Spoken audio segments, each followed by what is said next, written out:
O Senhor esteja convosco. Ele está no meio de nós. Proclamação do Evangelho de Jesus Cristo segundo Lucas. Glória a vós, Senhor.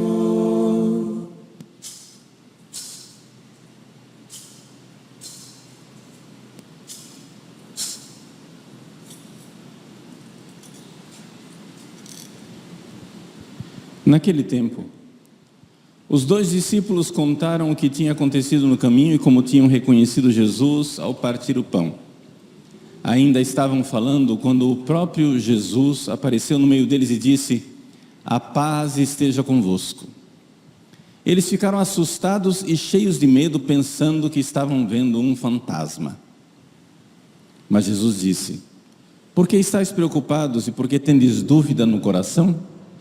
Vede minhas mãos e meus pés, sou eu mesmo.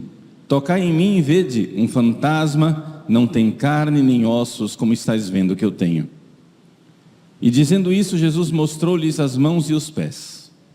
Mas eles ainda não podiam crer, porque estavam muito alegres e surpresos. Então Jesus disse: "Tendes alguma coisa para comer?" Deram-lhe um pedaço de peixe assado, e ele tomou e comeu diante deles, e depois disse-lhes: "Estas são as coisas que vos falei quando ainda estava convosco.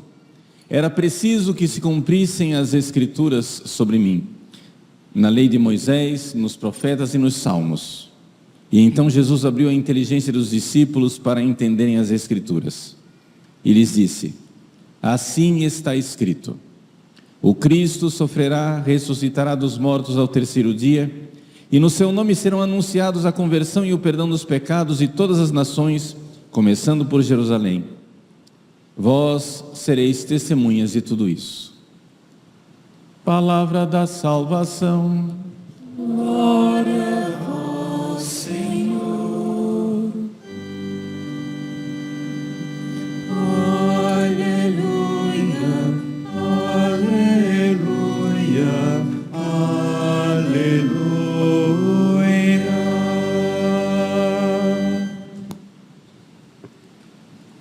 Meus queridos irmãos e irmãs, estamos no terceiro domingo da Páscoa e na liturgia da palavra desse domingo, nós vemos Jesus que aparece no mesmo dia da ressurreição, domingo de Páscoa, para os seus apóstolos. É interessante a gente notar que o que está narrado no Evangelho de hoje é o que foi narrado no Evangelho do domingo passado, só que escrito por um outro evangelista. Domingo passado, domingo da misericórdia, segundo domingo da Páscoa, nós ouvimos Jesus que aparece aos apóstolos na noite do domingo, no entardecer do domingo, não é? Os apóstolos que estavam em casa, fechados, e eram somente 10 apóstolos. Judas tinha morrido e Tomé estava ausente. Então nós sabemos que aqui são somente 10 apóstolos. No Evangelho do domingo passado nós ouvimos Jesus dizer: Ele soprou sobre eles, recebeu o Espírito Santo. Aqueles a quem perdoares os pecados serão perdoados. É esta mesma ocasião, é essa mesma cena que está sendo narrada aqui, só que contada por outra pessoa, com outros detalhes. São João tinha uma riqueza de detalhes, São Lucas tem outra. E o que é que São Lucas pode enriquecer no conhecimento daquilo que a gente sabe da aparição de Jesus aos seus apóstolos? Vejam só, nós vimos lá no Evangelho de São João, Jesus soprou sobre eles e deu o Espírito Santo. Agora, São Lucas faz notar um detalhe desse sopro do Espírito Santo. São João falava assim: soprou sobre eles e deu o Espírito Santo, e disse: a quem perdoares os pecados. Então o sopro do Espírito Santo dá o perdão dos pecados. Isso era domingo passado. Olha o que São Lucas diz. Qual é o resultado do sopro do Espírito Santo? Diz assim: então Jesus abriu a inteligência dos discípulos para entenderem as Escrituras. Vejam, aqui é uma outra coisa. O Espírito Santo ilumina os apóstolos para que eles saibam o que é que as Escrituras dizem. Então vejam o poder dos apóstolos, os 12 apóstolos. Claro que Jesus aqui está soprando sobre 10. Em Pentecostes eles vão ser 12 outra vez. Estão entendendo? Que essa plenitude do Espírito Santo, do sopro de Jesus, ela vai acontecer lá em Pentecostes, quando Tomé vai estar presente também, e Matias foi escolhido para substituir Judas. Jesus deu aos seus apóstolos um poder. Isso é muito importante e é isso que distingue a fé católica dos evangélicos protestantes. O que é que os protestantes não creem? Eles não creem que os apóstolos têm um poder especial. Triste. É muito triste isso. Jesus, vamos recordar, nos seus dias aqui na terra, ele tinha uma multidão que ia lá curiosar, ia atrás de Jesus, queriam ver Jesus. Mas nessa multidão, algumas pessoas já estava acontecendo um fenômeno extraordinário, uma coisa maravilhosa, chama-se fé. Esses que têm fé, a igreja chama de discípulos. São os fiéis, são os cristãos como nós. Acontece que dentre estes discípulos, os evangelhos nos dizem que Jesus escolheu 12.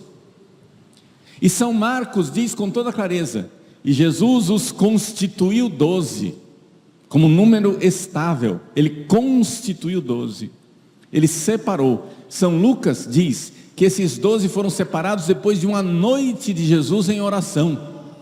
Jesus passou uma noite em oração, subiu ao monte e escolheu 12 apóstolos. E São Marcos diz para que ele fez esses 12?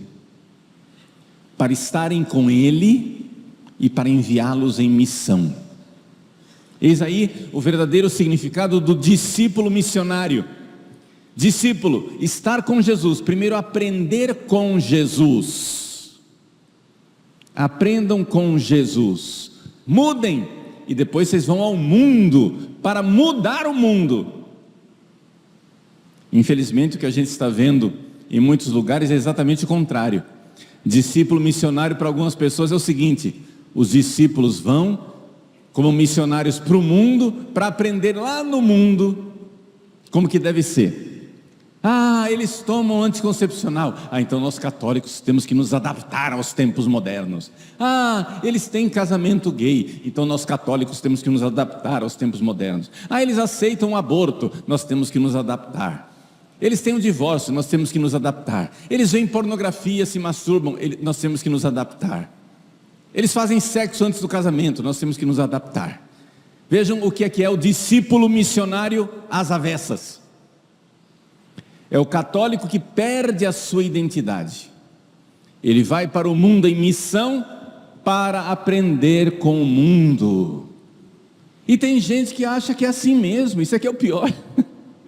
Esse negócio aqui a gente fala para vocês, vocês ouvem assim e dizem: nossa, padre, que absurdo. Pois é. Mas tem gente que acha que é assim.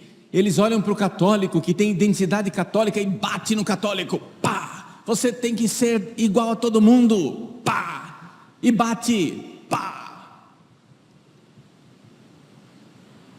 Tem gente que é especialista na arte de espancar bons católicos. para transformá-los em mundanos. Esse é o discípulo missionário às avessas. É um missionário que vai lá para aprender com o mundo. E até dizem isso: olha, vocês vão lá, mas vocês não vão ensinar nada a ninguém. Vocês vão lá para aprender. A ideia é que os revolucionários, os gaysistas, os abortistas, os revolucionários, os marxistas, os doidos, os maconheiros, eles são os nossos mestres, e nós católicos somos uns doentes, neuróticos. Nós somos pessoas rígidas mentalmente, neurotizados, e precisamos mudar. Nós precisamos aprender com o mundo.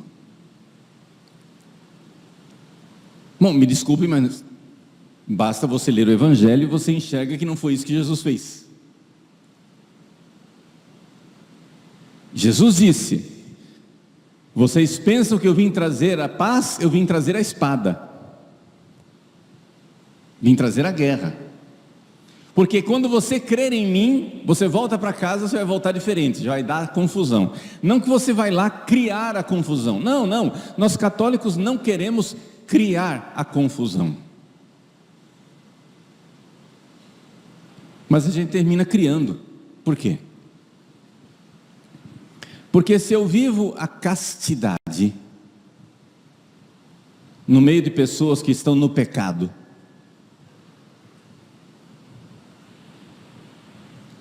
a minha castidade acusa essas pessoas. É importante que você note isso. As pessoas vêm no confessionário se queixando: mas padre, eu não fiz nada. Fez? O que é que eu fiz? Respirou. Você está respirando?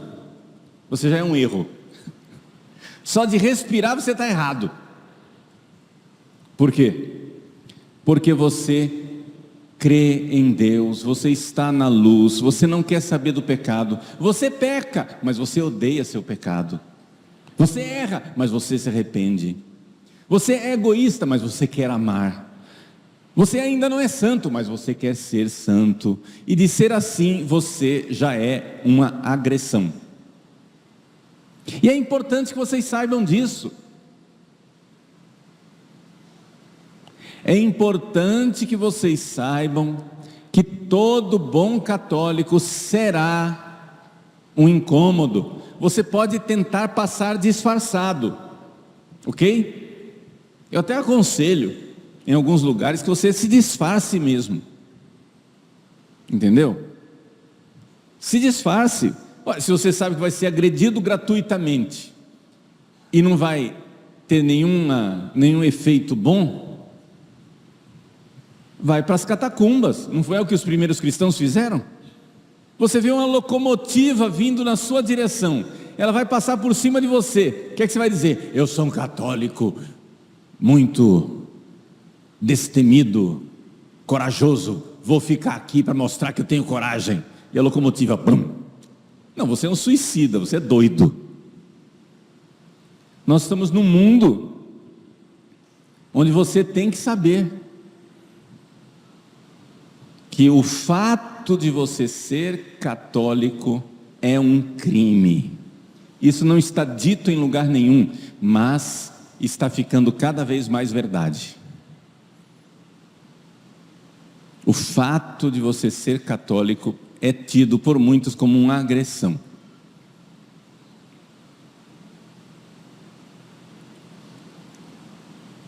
Então nós que cremos precisamos saber disso. Está escrito nas Escrituras: aí vem o justo, matemo-lo, porque não suportamos nem sequer olhar para ele. A vista do justo, de ver uma pessoa vivendo, porque claro, experimenta, vamos lá, vai numa mesa de bar, onde seus amigos estão na cachaçada, entendeu? E você diz, senta com eles, e diz assim: eu não bebo. Não, eu não estou dizendo que beber é pecado, tá? É só uma experiência. Beber com moderação não é pecado. Mas faz essa experiência, vai na mesa de bar com seus amigos, e eles dizem, e aí, serve aí uma pro amigo aqui. Eu não bebo. Que isso? Virou crente? Aí eles vão no grupo de WhatsApp e passam pornografia. E você sai do grupo. Que isso? Não gosta da coisa?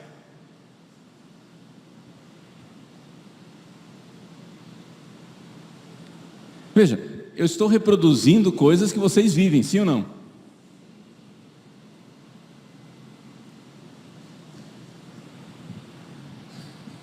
Só de você viver a virtude, você não está falando nada. Você não está incomodado com eles, mas eles estão incomodados com você.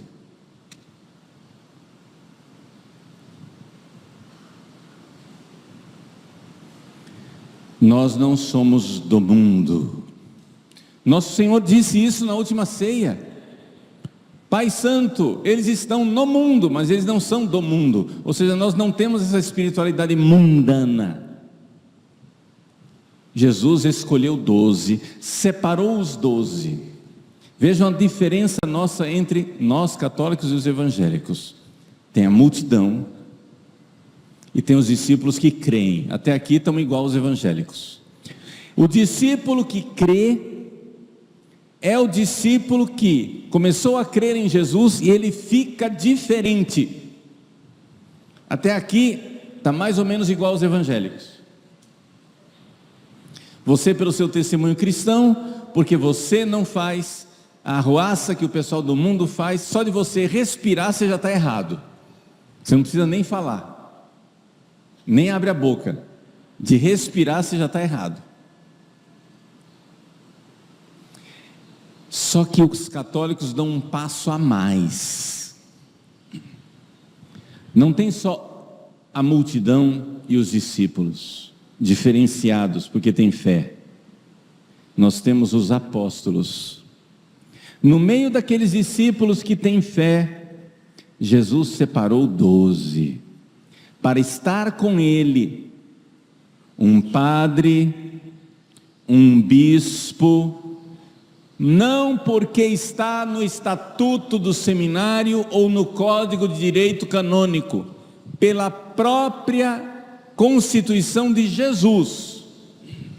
Um padre, um bispo foi feito para estar com Jesus. Foi feito para rezar. O jeito de estar com Jesus é esse. Você primeiro precisa estar com Ele e ouvir. Onde é a escola de Jesus? Onde que você aprende quem é Jesus? É nos manuais revolucionários? Não, é com os santos. Imite os santos, faça o que os santos fizeram, viva o que os santos viveram. Então, primeira coisa, separados, os 12 separados para estar com Jesus. E uma vez que você teve essa experiência com Cristo, enviá-los em missão. O apóstolo é isso. Esses são os 12 apóstolos. E nós católicos cremos que os apóstolos, os 12, eles têm um poder que o leigo não tem. Recebei o Espírito Santo, disse Jesus, aqueles a quem vós perdoardes. Os apóstolos, não os leigos. Aqueles a quem vós perdoardes serão perdoados. Um padre tem o poder de perdoar o meu pecado. Os leigos não têm esse poder. E aqui está a diferença entre o católico e o protestante. O protestante não crê no sacerdócio ordenado. Ele crê no sacerdócio de Cristo, ele crê no sacerdócio dos leigos, mas ele não crê no sacerdócio ordenado. O que é o protestantismo? É um cristianismo sem sacerdócio ministerial. Mas nós católicos cremos. E Jesus, na última ceia, estava com seus 12 apóstolos e disse, é o sacramento da ordem, fazei isto em memória de mim. O padre pode, ele tem o poder de pegar o simples pão e vinho e fazer com que seja o corpo e o sangue de Cristo. O leigo não tem este poder. O padre pode ser o maior pecador do mundo, pode ser um Judas, condenado ao inferno. Judas tinha o poder de consagrar o pão e o vinho. Judas tinha o poder de perdoar os pecados.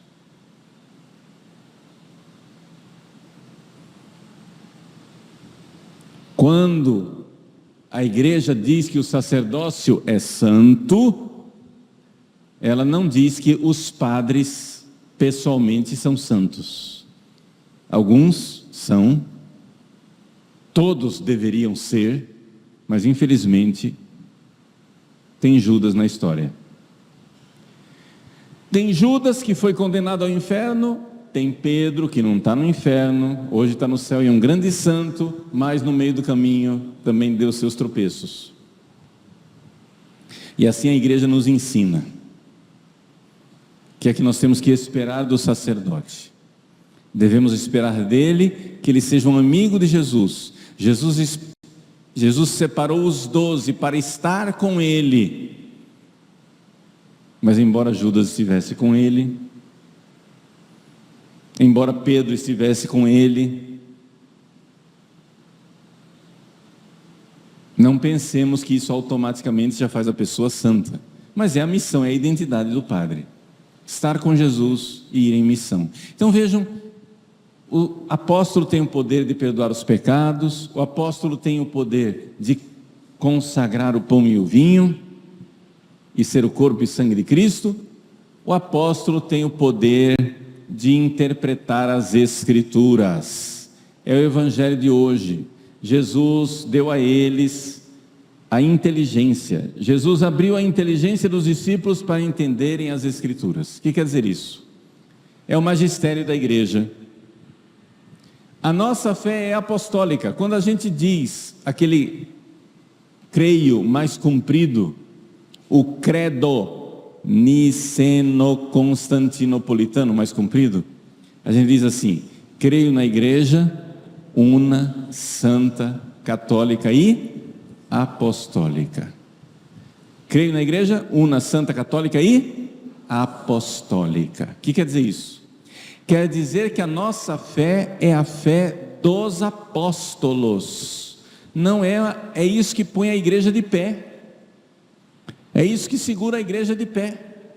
Vejam aqui na nossa matriz paroquial, se vocês olharem nas colunas, tem uma cruz em cima, de 12 colunas. Podem olhar aqui do lado. Tem esse disco de granito, onde tem gravado uma cruz. E vocês podem ver que esse disco está colocado exatamente onde tem uma coluna de sustentação do prédio. É a igreja nos dizendo que a igreja fica de pé. Se você tirar essas colunas, o prédio cai, sim ou não? A igreja fica de pé porque tem 12 apóstolos sustentando. São as colunas da igreja. É a fé apostólica. A nossa fé não pode ser uma fé inventada. O poder que Jesus deu aos apóstolos de interpretar as Escrituras é um poder que continua ainda hoje na igreja e que atravessa os séculos. Quer dizer o seguinte: do mesmo jeito que os apóstolos interpretavam as Escrituras, nós devemos interpretar. Não tem esse negócio. Na época dos apóstolos interpretavam assim, aí foi mudando, e hoje nós temos que atualizar, porque ninguém entende mais do jeito que os apóstolos entendiam, não é? Até usam às vezes a expressão, que eu não gosto muito, de igreja primitiva. Igreja primitiva dá uma conotação de que a igreja lá no começo era imperfeita. É exatamente o contrário. A igreja lá no início, ela era a fonte pura. Os apóstolos, a fé apostólica. Nós precisamos crer o que os apóstolos creram. Não, mas nós estamos no mundo moderno, nós temos que adaptar. Pera lá. Os apóstolos todos os apóstolos sofreram o martírio. São João não sofreu o martírio porque Deus fez um milagre. Jogaram ele no óleo quente para ele queimar no óleo quente, e ele não queimou, foi salvo. Por isso foi salvo do martírio. Mas todos os 12 sofreram um martírio. Todos são testemunhas da ressurreição de Cristo. Testemunha em grego se diz mártir. E por que é que os apóstolos morreram?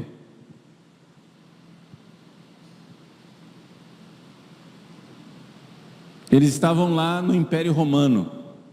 O Império Romano, o imperador só queria o seguinte, faz o seguinte: tem uma estátua de César com um fogareiro ali na frente. Você pega um punhadinho de incenso, joga no fogareiro, de boa. Você sacrificou a César. Recebe um documentozinho, que é o libelo, e você está de boa. Recebeu o seu cartão, né? Recebeu o cartão, está liberado. Todo mundo que sacrificava a César estava liberado. Quem não tinha esse libelo, não podia comprar, não podia vender, não podia fazer nada, porque não tinha libelo. Era um cidadão de segunda categoria. Olha só, esses apóstolos que morreram para não oferecer sacrifício para César, podiam dizer assim: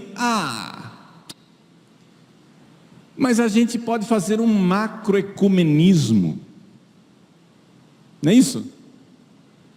Vai lá e faz um sacrifício para a divindade pagã, de boa. Macroecumenismo. Eles fizeram isso? Não, eles preferiram derramar o sangue. Então, vamos lá, nós somos da igreja apostólica, sim ou não? Ou vocês querem ser da igreja moderna?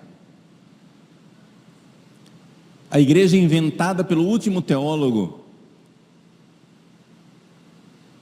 da moda. O que é que sustenta a igreja? Essas 12 colunas. O que sustenta a igreja é a fé apostólica. Jesus, no domingo de Páscoa, aparece aos apóstolos e dá a eles o poder de interpretar as Escrituras. A sua fé tem que ser a fé deles. Mas tem gente que acha que a igreja é uma metamorfose ambulante.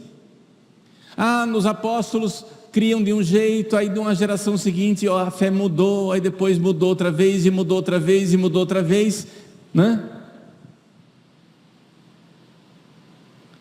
Como se fosse uma espécie de telefone sem fio, onde a mensagem vai mudando ao longo do caminho, né? Eu sussurro no ouvido de uma pessoa ali no início: catraca de canhão. Aí vai passando, depois quando chega aqui no último, conhaque de alcatrão. Virou outra coisa.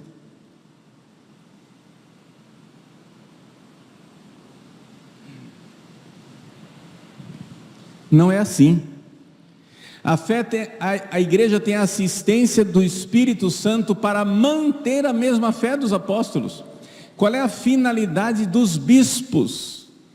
Nossos bispos estão reunidos em Aparecida, na 61ª Assembleia da Conferência Nacional dos Bispos do Brasil.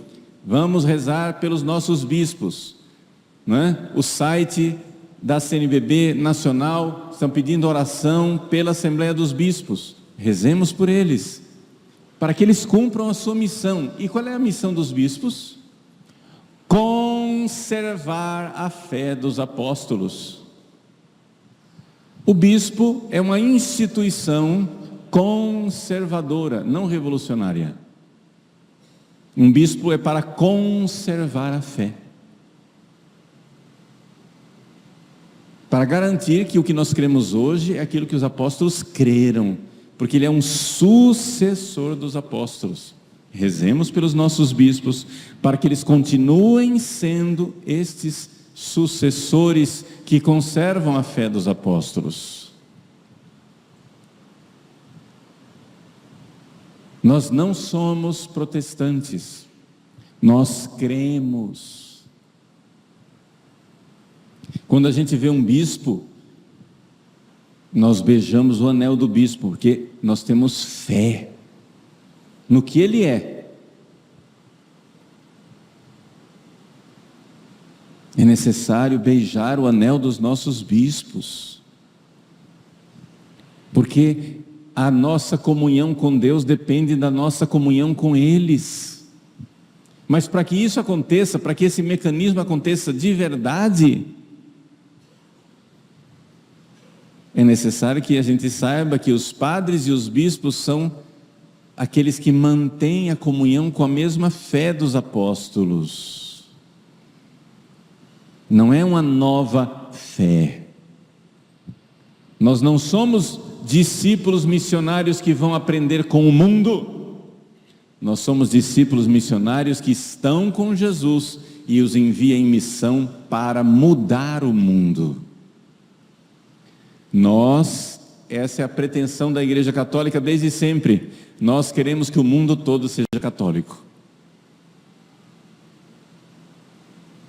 Ide por todo mundo, batizai, fazei discípulos de todas as nações. E para isso os apóstolos derramaram seu sangue, para não oferecer sacrifício aos ídolos, mas para ensinar o Deus verdadeiro, o caminho do céu, o caminho da salvação. Essa é a fé apostólica. Essa é a fé da igreja. Portanto, meus irmãos, nós precisamos pedir a Cristo ressuscitado que nos dê, que sopre sobre nós, sobre aqueles que são os discípulos, os leigos, e sobre aqueles que são os apóstolos, os bispos e os padres. Recebei o Espírito Santo.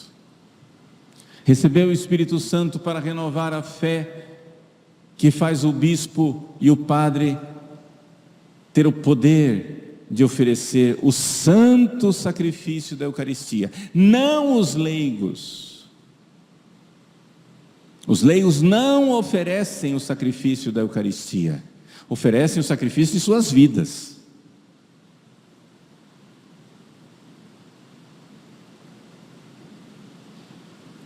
Rezemos para que os bispos e os padres continuem tendo a força e a perseverança de se sentar no confessionário para perdoar os pecados. Aqueles a quem perdoardes serão perdoados, quem não perdoardes não serão perdoados. Rezemos para que os bispos e os padres continuem confirmando a fé. Deu-lhes o poder de interpretar as Escrituras, interpretar como os apóstolos interpretavam. A melhor escola de interpretação da Sagrada Escritura é a própria Escritura. Você vê como São Paulo, como São Mateus, como São Lucas interpretavam as Escrituras do Antigo Testamento. É assim que a gente tem que fazer, imitá-los, crer no que eles creem, derramar o sangue pelo que eles derramaram. Meus queridos, essa é a nossa fé. E que alegria ser católico e pertencer à Santa Igreja Católica, em comunhão. em comunhão com milhares e milhares de bispos que existiram desde o tempo dos apóstolos, numa corrente de fidelidade, na mesma fé, ao longo dos séculos, uma corrente de papas, 266 papas, sucessores de Pedro, uma corrente de bispos, milhares e milhares ao longo dos séculos, na mesma fé, na mesma igreja, sucessão apostólica. A fé no ressuscitado é a fé apostólica.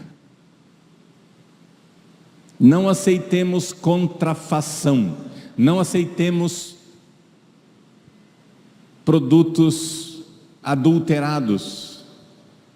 Queiramos a fé legítima, a fé dos apóstolos, a fé daquela fonte límpida que são os apóstolos há 2000 anos atrás. Esta é a nossa igreja, una, santa, católica e apostólica. Essa é a nossa fé.